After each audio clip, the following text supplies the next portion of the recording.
شروع اللہ کا نام لے کر جو بڑا مہربان نہایت رحم والا ہے۔ سورج کی قسم اور اس کی دھوپ کی، اور چاند کی جب وہ اس کے پیچھے چلے، اور دن کی جب وہ اسے روشن کر دے، اور رات کی جب وہ اسے چھپا لے، اور آسمان کی اور اس ذات کی جس نے اسے بنایا، اور زمین کی اور اس ذات کی جس نے اسے پھیلایا، اور نفس انسانی کی اور اس کی جس نے اسے درست کر کے بنایا۔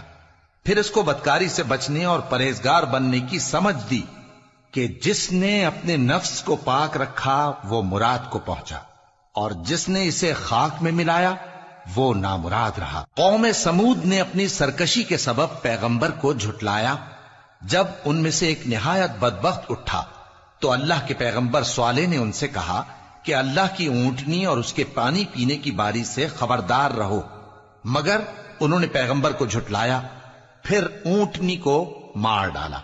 تو ان کے رب نے ان کے گناہ کے سبب ان کو نیست و نابود کر دیا، پھر سب کو برابر کر دیا،